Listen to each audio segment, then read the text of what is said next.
बिस्मिल्लाहिर्रहमानिर्रहीम। आईनी तरमीम के मुसव्वदे पर मुस्लिम लीग नून की हुकूमत अपनी नलायकी के सबब बैकफुट पर जा चुकी है। जो इंतशारी टोला अपनी हिमाकतों के बायस दीवार से लग चुका था, जिन्हें बंद गली से निकलने की कोई तदबीर नहीं सूझ रही थी, हुकूमत की खौफनाक सियासी गलती के बायस वो इंतशारी टोला एक ही रात में उस बंद गली से निकल आया और अब इस टोले ने बैक वक्त पार्लिमानी, अदालती, सियासी और अवामी महाज पर अपने लिए रास्ता बनाना शुरू कर दिया।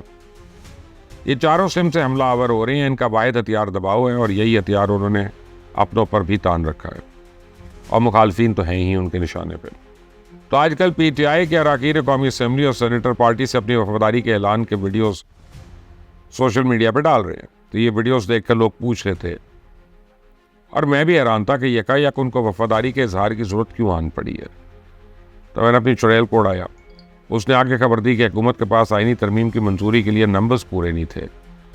मौलाना फजल रहमान के इत्तफाक के बाद भी हुकूमत को 2 तिहाई अक्सरियत के लिए PTI के वोटर्स दरकार थे। तो इस कमी को पूरा करने के लिए PTI के 3 अरकान रियाज फतेहाना, चौधरी उस्मान और ज़हूर कुरैशी बैरून मुल्क से हंगामी तौर पर वापस आए और औरंगजेब खिची और असलम गुमन भी हुकूमत के साथ राब्ते में थे।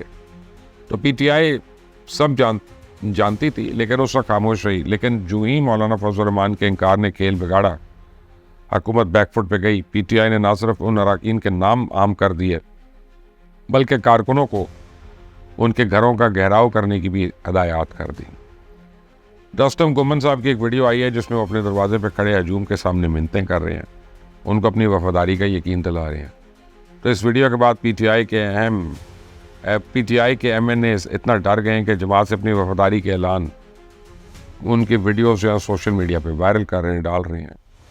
तो इस इंतशारी टोले की अगर किसी से जान जाती है तो वो एक इंटेलिजेंस ऑफिसर है जिसका नाम सुनकर ये थर-थर कांपना शुरू हो जाते हैं। इस ऑफिसर को हटाने के लिए इमरान खान ने एड़ी चोटी का जोर लगाया था, इन पर तशद्दुद के इल्ज़ामात लगाए, उनको अपना दुश्मन करार दिया, डर्टी हैरी कहा, लेकिन फिर भी उनको हटाने में नाकाम रहा। अब भी फसादी उस अफसर को बददुआएं देने पर उतर आए हैं। जी, ये इंतशारी टोला और उसके लिफाफिया प्रोपेगेंडे ये कर रहे हैं कि जनरल फैसल नसीर एक ऐसा मौलिक मर्ज में मुब्तला हो चुके हैं जिसका इलाज पाकिस्तान में मुमकिन नहीं है, इसलिए बहुत जल्द इलाज के लिए बैरून मुल्क जा रहे हैं।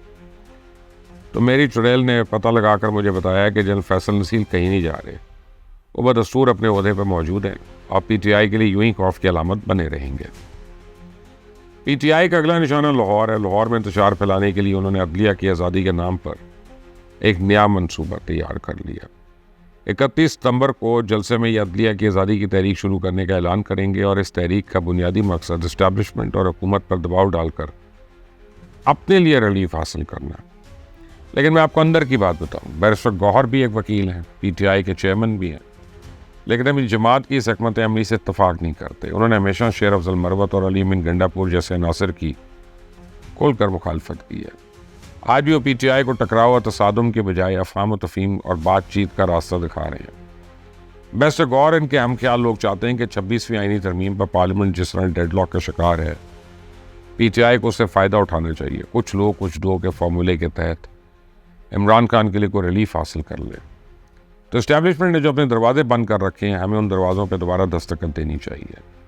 और ये तजवीज़ जब उन्होंने अपनी जमात के सामने रखी तो इंतशारी टोले ने शर्त रखी कि पहले हमें रिलीफ दिया जाए तो फिर हम मुज़ाकरात की मेज़ पर बैठेंगे। तो ये इंतशारी टोला मुल्क में फसाद चाहता है, इसलिए तो अफगान काउंसिल जनरल के तौहीन आमेज़ रवैये पर भी खामोश रहा। जिस तरह इस मामूली सफारतकार ने कौमी तराने के एहतराम में खड़ा ना होकर हमारी सरजमीन पर हमारी तौहीन की, हमारी गैरत को ललकारा, बजाय इसके कि अली अमीन गंडापुर कौमी गैरत का मुजाहरा करता, उसके खिलाफ को कार्रवाई करता, एहतजाज करता, नापसंदीदा शख्स करार दे के काबुल भिजवाता, उल्टा उसकी सफाइयाँ देता रहा। उसे इस बात पर कोई नदामत नहीं है कि गैर मुल्की ने उन सब की सफारती आदाब की संगीन खिलाफ वर्जी कर दी। उन्हें रत्ती भर भी शर्मिंदगी नहीं कि जिस अफगानिस्तान को हम खुराक देते हैं, इसका आलमी सतह पर दिफा करते हैं, हर कड़े वक्त में हमने उनका साथ देते थे, इस अफगानिस्तान का नुमाइंदा इनकी तस्दीक कैसे कर सकता है, उन्हें कैसे आंखें दिखा सकता है। लेकिन अली अमीन गंडापुर को तो अफगानिस्तान के साथ बराह रास्त बातचीत करनी है, अपने मुल्क की खारजा पॉलिसी पे वार करना है, इसलिए वो अफगानियों के लिए कुछ भी करने को मरे जा रहे हैं। तो इससे अच्छे तो बलूचिस्तान के वज़ीर आज़म सरफराज बुगती हैं, जिन्होंने अभी चंद रोज़ पहले कौमी तुराने के दौरान सीट पर बैठे रहने वाले शख्स को सरेआम तकरीब से निकाल दिया अभी ये आईनी तरमीम मंजूर कराने में हुकूमत की नाकामी को अपनी कामयाबी करार दे रहे हैं। अभी ये खुश हो रहे हैं कि हुकूमत और इसके इत्तेहादी खुद अपने मुंह से अपनी नाकामी का एतराफ़ कर रहे हैं। उन्हें यकीन है कि अगले चीफ जस्टिस मंसूर अली शाह होंगे। उन्हें इत्मीनान है कि अगले 2 महीने की सियासत उनके हाथ में है और अक्टूबर में उन्हें अदालतों से रिलीफ मिलना शुरू हो जाएगा। लेकिन ये भूल रहे हैं कि कानून को अमल दरामद कराने के लिए ताकत की ज़रूरत होती है और ये ताकत अब उनके हाथ में नहीं है। Chief justice of Pakistan Umar Ata Bandial अपने आखिरी अय्याम में जिस बेबसी का इजहार करते थे, उन्हें इस बेबसी को भी याद रखना चाहिए। इसी इंतशारी टोले ने लाहौर के जलसे में अगर रेड लाइन अबूर की, रियासत को ललकारा, लोगों को उकसाया, इश्तियाल दिलाया, तो फिर जो होगा वो दुनिया देखेगी। क्योंकि अब ये जहाँ से भी वार करेंगे पकड़े जाएंगे। एक और ख़बर आपको देता चलूँ कि जो शख्स इमरान खान का एक्स अकाउंट चलाता है, मुमकिन तौर पर इसका पता चल गया है। इसका नाम जिब्रान इलियास है। ये शख्स CIA का साबिक एजेंट है और इस वक्त अमेरिका में बैठ के पाकिस्तान में इंतशार फैला रहा है और ये PTI की सोशल मीडिया टीम का सरबराह है। यही वो शख्स है जो इदारों के खिलाफ घिनौनी मुहिम चलाता है। रऊफ हुसैन के साथ इसके WhatsApp चैट मंजर आम पे आ गई हैं, जिसमें वो कह रही है कि इसकी सोशल मीडिया टीम को तनख्वाहें दिलवाई जाएँ। तो अब ये बताने की ज़रूरत नहीं है कि इस इंतशारी टोले को तनख्वाहें किसके कहने पर और कौन देता है। बड़ा कुछ आ रहा है सामने। आपको अपडेट उस वक्त मिल सकती है अगर आपने इसको सब्सक्राइब किया हो, बेल आइकॉन को प्रेस किया हो। और मेरी रिक्वेस्ट है इस वीलॉग को शेयर करिएगा ज़्यादा से ज़्यादा लोगों से। अपना ख्याल रखें। अंटिल नेक्स्ट टाइम, अल्लाह हाफिज़।